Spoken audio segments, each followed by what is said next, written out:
Hey everyone, Bad Monkey here with geeksversusgeeks.com. We're here at PAX West in Seattle, Washington, and we are at the Path of Exile 2 booth.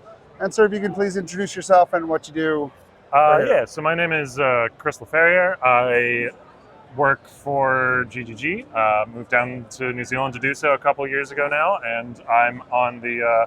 I work on both games, POE 1 and 2, and for POE 2, I'm on the skill design team, like skill development. Okay. Okay. And so when you guys decided to come out with Path of Exile 2, what I'm understanding is that you guys are going to continue to develop on Path of Exile 1. Yeah. As not an expansion of, but as a single, like as separate units. Yeah. Explain that a little bit to us. So the original pitch for POE 2, like 5 or more years ago now, was that POE 1 and 2 would be separate campaigns that both lead to a shared endgame.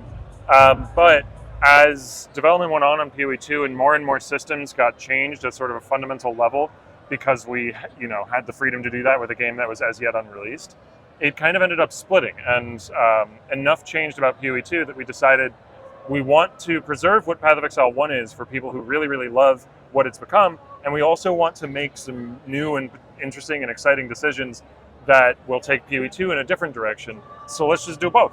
And we're going to be keeping both games running. We're going to be making content for both. And currently the plan is to do that indefinitely. Okay. Now, as far as the leagues, my understanding is your term is leagues on it. Yep. Keeping with both, with games going leagues and... Yeah. So the way we're going to be doing it is having them stagger. So if we, this may not be exactly how it works out, but say if we have like a 4-month release cycle for each of the games, you'd get a new league for POE 2, and then a couple months later for POE 1, a couple months later POE 2, and so on. So more of like a rolling into both games, like you can storyline with one, go into 2, back and forth between the two, Yeah. but separate stories. Yes? Yeah, well, I mean, they take place in the same, as far as story is concerned, they take place in the same universe, but POE 2 is set about 20 or 25 years later. Okay. So they would be pretty separate in that regard. Okay. As far as you have 6 classes. At the demo, yes. 12 planned 12 for full total. release. Okay.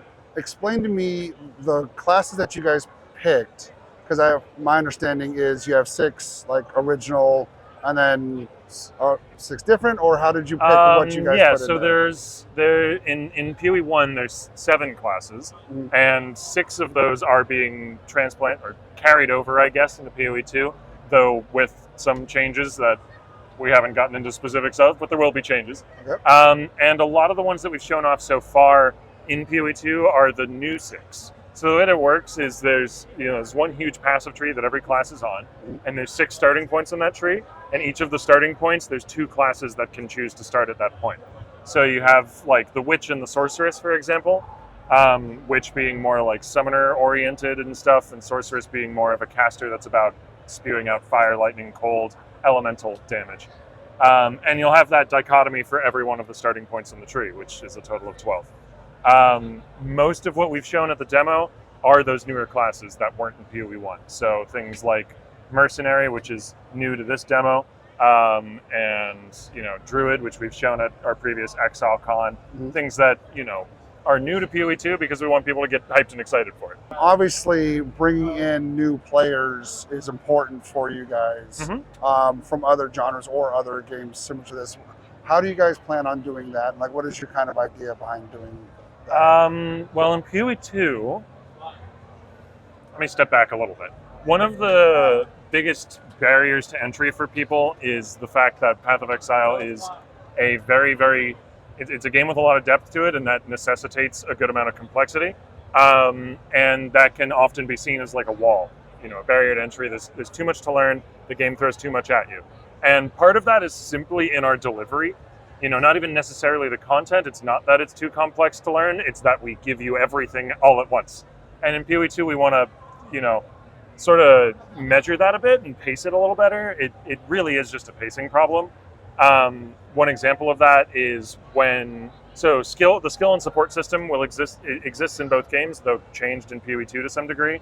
And the way that works is you have, your main skill and then supports, which will augment or change it in some way.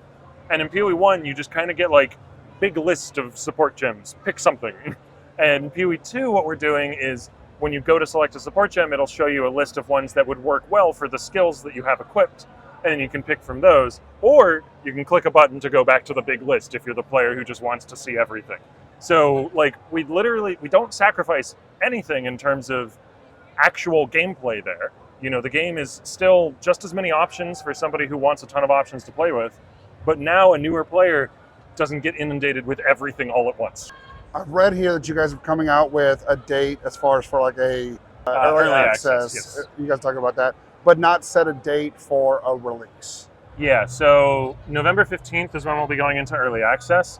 And then in the course of the early access, we'll be determining exactly when we fully release. So it's going to depend on, you know, the scope of changes that are needed to address the feedback that we get, as well as any problems that, you know, might crop up on the technical side of things that we haven't encountered yet. Can you talk a little bit about the certain skill assignments you have identified to make them better? One of the things I've seen in an earlier presentation was where you say, hey, you have to choose between lightning and ice. It would be nice if you could do both. So how do you come to those determinations? Were there any other areas where you said we can improve that to improve the quality of life? Maybe not stick you in a box, but instead increase flexibility on the game. Yeah, so I mean, one of the biggest systems for that is we have things in PoE 2 called specialization points, which you get a good number of them as you progress through the story.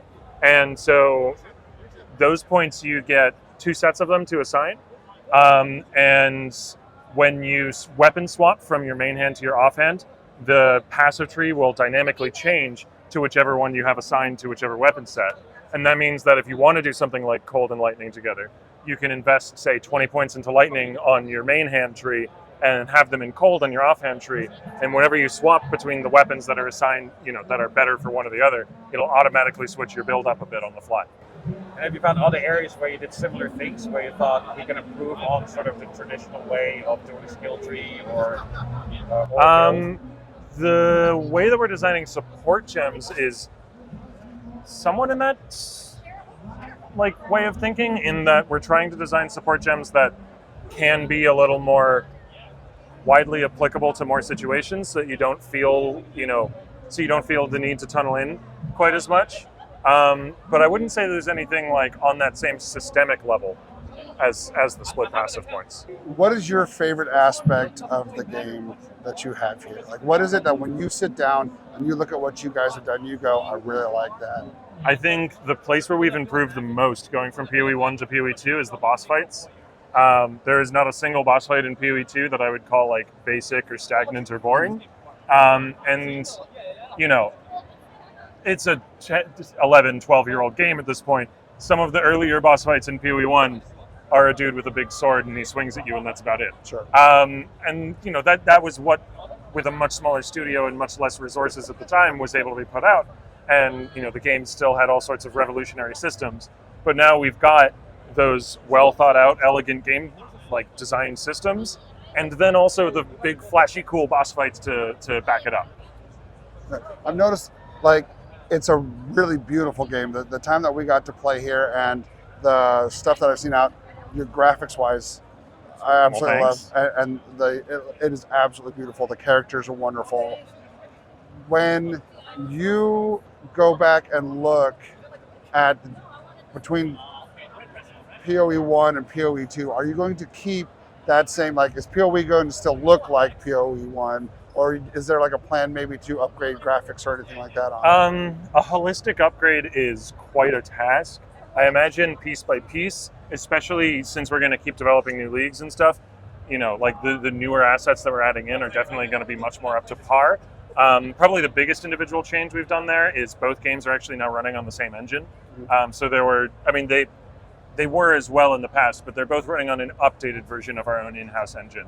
And that was out of a necessity done because what we want to do and what we're going to do is have microtransactions shared across both games. Yes. And so in order to do that, they both need to be capable of, you know, running those assets, which means they need to be on the same exact engine. And because of that, that means that it's like feasible to do that. It's just a matter of resources, you know, like if takes away enough resources that we can't put out another league and we can't put out new content in a timely fashion, then it probably won't happen all at once. Sure. But bit by bit, yeah, absolutely.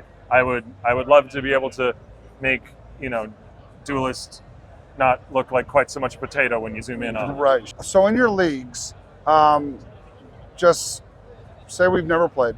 Sure. There are games out there that when they have seasons, leagues, whatever, you make a new character in it. Same as here? Yeah. Everybody starts fresh in a new league. Okay. And with those characters, at the end of your league, what happens to those characters? So we have something called Standard, Okay. which never gets wiped. So your progression there is always persistent, and anything that you got in a league at the end of the league will be rolled into Standard. Does that include gear and characters? Yeah, or? stash, characters, pretty much anything. Okay. But cannot roll into an additional Yeah, it's one way. You can't go One from Standard to League, just from League to Standard. Okay. A little bit to your accessibility options. Anything for colorblind, anything for, like, if you have a hard time reading, anything that you can change on that, text size on that. Well, I think the text size is customizable, but a colorblind mode is, we've gotten a lot of requests for it, and I would be personally very sad if we weren't already working on it, but I just don't know offhand because it's not the area that I work in.